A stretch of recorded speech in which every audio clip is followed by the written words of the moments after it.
Comme d'habitude, petit débrief du matin avant de partir. Là, j'ai plié ma tente.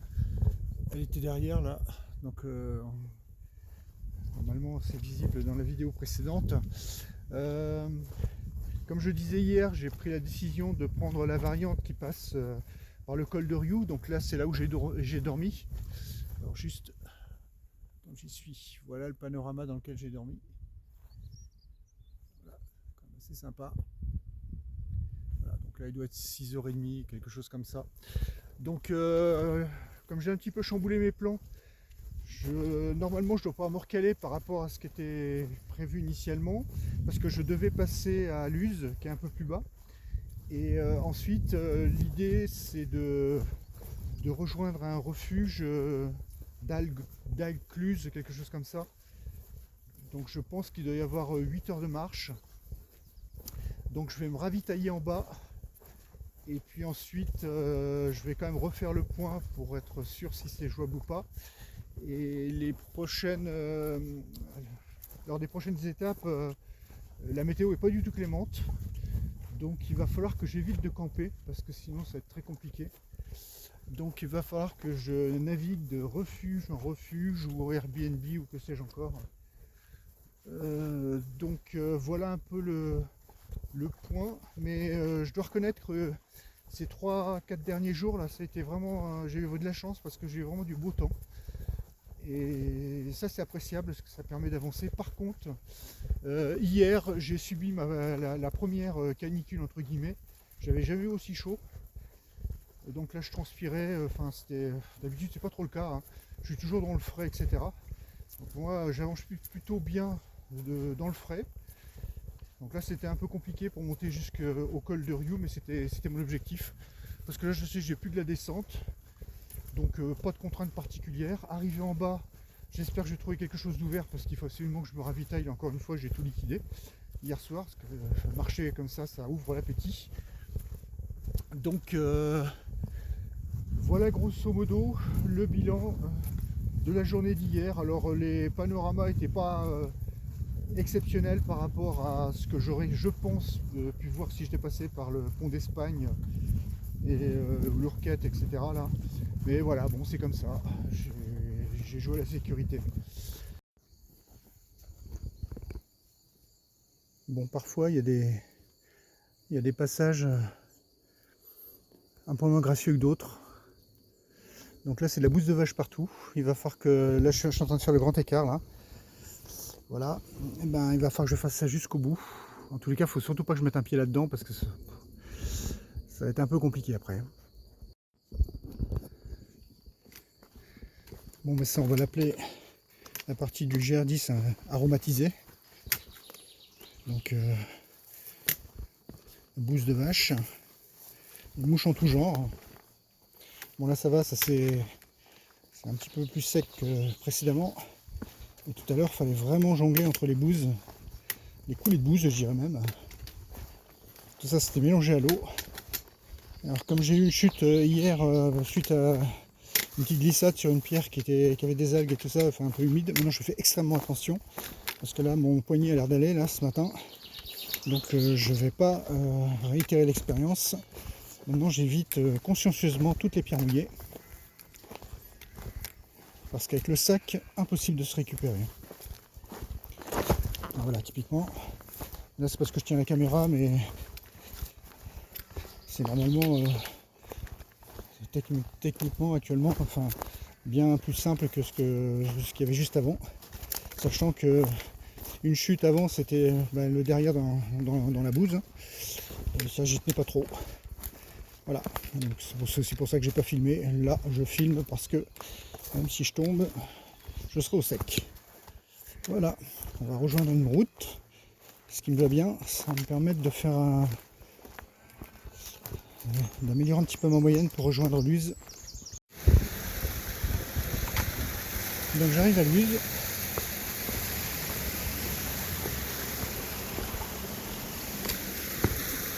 Toujours sur le GR10, on le voit avec les deux marques qui sont au fond. C'est assez marrant ces petites rues là qui serpentent à travers les habitations. Tout le monde a l'air de dormir.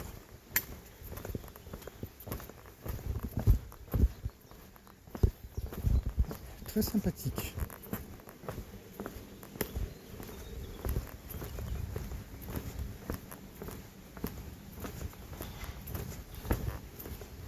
Ah, un randonneur.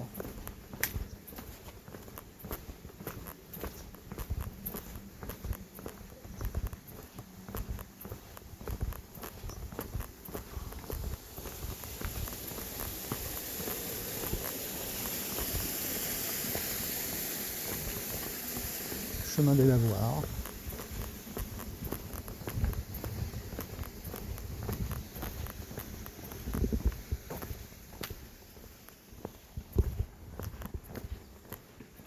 La mairie. Donc, on continue. À ce stade, la seule chose qui m'intéresse, c'est de manger. On voit la ville, elle est un peu plus bas. Donc, je pense qu'il y a encore du chemin. Tiens, comment on se retrouve? Donc je suis toujours en direction de Luz. En fait, ce que j'avais pas vu, c'est qu'il y avait une grande boucle qui contournait Toulouse et qui doit passer par deux petits villages. Donc je pense que si j'avais vu ça, bon, le chemin est agréable certes, mais ça fait vraiment une grande boucle, peut-être pour pas grand chose. Mais bon, maintenant que je suis embarqué, je vais continuer jusqu'au bout. Donc là il me reste encore 1 heure pour atteindre Luz, alors qu'en fait si j'avais été en direct à partir de la descente du col de Riou, eh bien je pense que ça fait un moment que j'aurais été sur place. Mais bon voilà, je respecte le GR10. On croise une jolie cascade.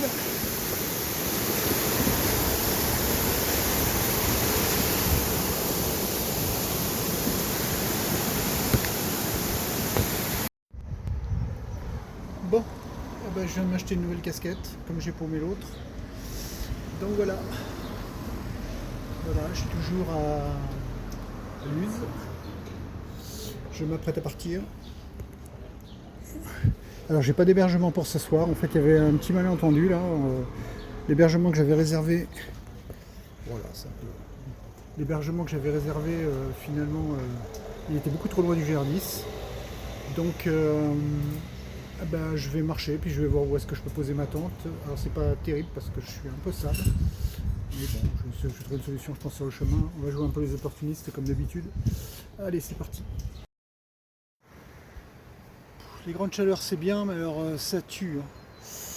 J'aime pas préférer les journées de pluie parce que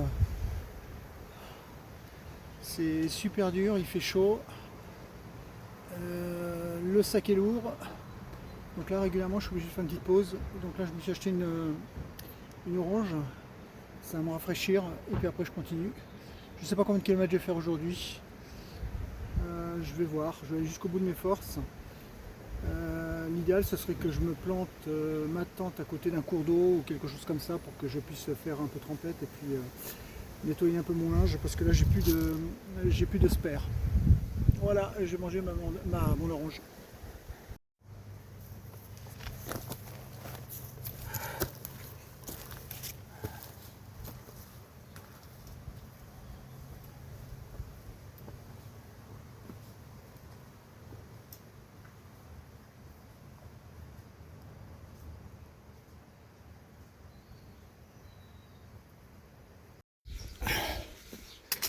Voilà, je suis encore dans un petit village. Que vois-je? Un robinet. Je crois que je vais me foutre la tête dessous. Et je filmerai après. Alors, est-ce qu'il est opérationnel? C'est parfait ça.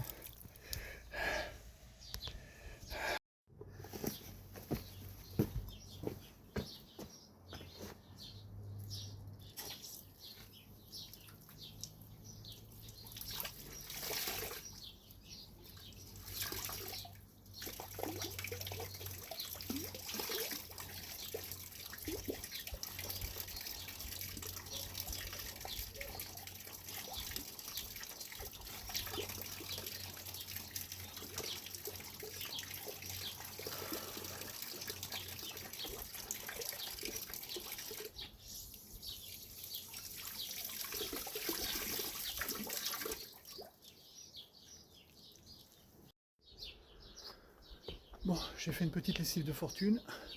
Je me suis bien rafraîchi la tête. J'ai changé mon eau parce qu'elle était chaude.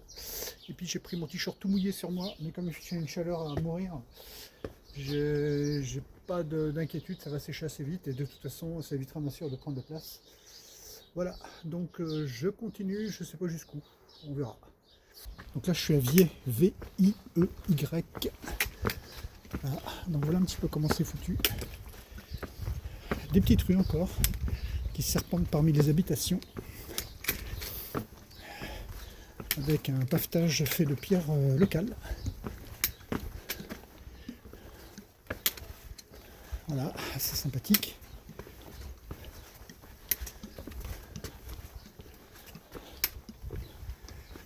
Voilà. Mon GR10 il continue vers là-haut. Serre, c'est à 1h15. Bon, ben ça c'est largement atteignable. L'idée c'est d'aller à Bagnères, à minima.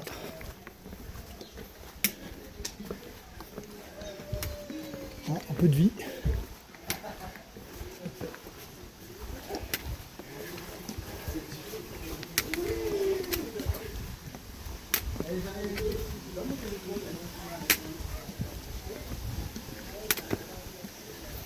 Petite cascade là-haut.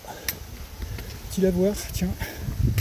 Je me rappelle, j'avais ça aussi à Sayagouz, dans les Pyrénées-Orientales. L'endroit où j'ai vécu pendant 8 ans. Alors maintenant, le GR10 il continue comment? Ça c'est une propriété privée. Si j'avais su bien, j'aurais lavé mon linge ici en fait. Oh quel abruti. Bon bah c'est pas grave. La GR10 il est en face. Ça y est, on sort le petit village de Viey, V-I-E-Y. Ok, GR10, j'espère qu'il descend pas parce que je vais pas monter pour rien, non visiblement. Ça, parfait. 1h15 serre, donc ça c'est la prochaine étape. Éventuellement, je boirai quelque chose, mais je me suis bien ravitaillé là. Je me suis saturé d'eau et j'ai 2 litres d'eau dans le bag. 1 litre à gauche, 1 litre à droite et 1 litre à gauche. Ça équilibre un peu les masses. Voilà. J'ai acheté à la Luz Saint-Sauveur, là, j'ai acheté 1 litre de jus de fruits. Comme d'habitude, j'ai tout bu. Alors, ça ressort pas par le bas, donc ça veut dire que ça sort en sueur, ce qui est pas plus mal. Et du coup, ça m'apporte de la vitamine C. Je m'arrange pour sélectionner des jus, je dirais un petit, même bio, complètement naturel, etc. Comme ça, je recharge ce qui me manque en vitamines. Parce que là, faire rentrer du carburant, ça j'en ai déjà un petit peu parlé, c'est bien gentil, mais le corps n'a pas besoin d'autre chose. Et les fruits contiennent cette autre chose. J'essaie aussi d'avaler pas mal de protéines pour reconstruire les muscles qui doivent nécessairement souffrir. C'est des choses contre lesquelles je ne fais pas grand chose. C'est des ampoules. J'ai une ampoule qui est en train de se créer là sous mon pied gauche. J'espère que ça ne va pas trop s'étendre. Bon, sinon j'ai du compil, mais je pense que ça suffira pas. Voilà, sinon à part ça, mes chutes d'hier, j'ai encore mal au poignet, mais c'est très léger, donc je pense que ce sera rien de grave. En tout cas, ça n'a pas empêché de progresser. Voilà un peu le statut aujourd'hui. Et ces 2 derniers jours, là, j'ai expérimenté la progression sous le soleil. C'est vraiment, vraiment difficile. Il va falloir que je m'adapte, hein, parce que plus j'avancerai dans le temps, plus ce sera vrai. Alors là, par contre, mon GR10, je ne sais pas du tout où il va. Si je regarde ma montre, je suis censé aller tout droit. Est-ce que je vois un petit repère? Si vous en voyez un, faites-moi signe. Alors qu'est-ce qu'ils disent là? Pour rencontrer le portail, peut-être en place des lunettes, vous êtes en droit de franchir, mais avec la gentillesse de refermer. Ça c'est ok. Donc si ils mettent toutes ces précautions, ça veut dire que bon, ben, je vais être obligé d'arrêter parce que sinon je ne pourrais pas ouvrir le portail. Voilà. Donc je continue et termine, oui c'est bien ça, je viens de voir les 2 petites marques rouge et blanche là ici. Voilà. Donc la petite lessive que j'ai fait précédemment, c'est en prévision du fait que je ne vais pas trouver un hébergement en dur ce soir. Donc je vais avoir aucune possibilité de faire de la lessive. Donc c'est un peu rudimentaire. Je n'ai pas mis de savon. Mais ça va enlever les sels, etc., les odeurs. Et ça me permettra de tenir jusqu'au prochain hébergement en dur. Dans le sac, j'ai encore des affaires de rechange. Pour le coup, non, enfin j'ai pas des affaires de rechange, mais comme j'ai lavé, le slip va sécher pendant la marche. Enfin, j'ai bon espoir que. Et puis le t-shirt, je l'ai rincé, j'ai enlevé tous les sels, et puis en plus j'ai enlevé les cochonneries qui datent de ma gamelle d'hier, où je suis tombé vraiment très lourdement. C'est ce qui m'a d'ailleurs blessé le poignet. Donc j'avais tout cochonné. Mon pantalon et ce petit pull là en mérinos. Et là du coup j'ai enlevé toutes les cochonneries. Et j'espère aussi les odeurs, parce que j'ai quand même pas mal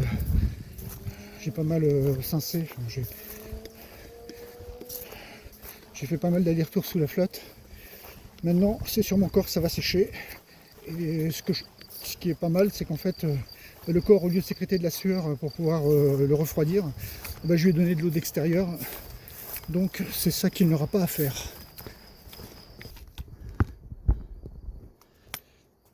Bon, ça je pense que c'est le village de Serres. On va voir la surprise.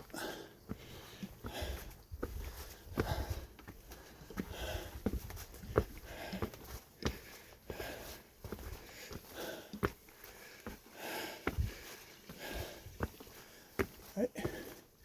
On dirait le sud, comme chantait Nino Ferré.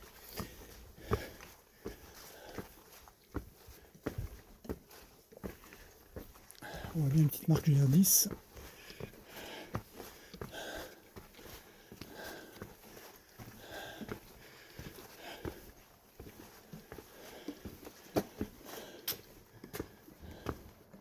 Les vacances. On continue à monter. À mon avis, ceux qui vivent ici ont un bon cardio.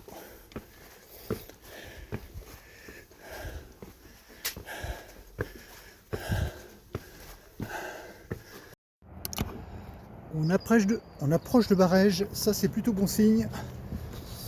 Je vais essayer de me dépêcher parce que il est possible qu'il y ait un orage ce soir.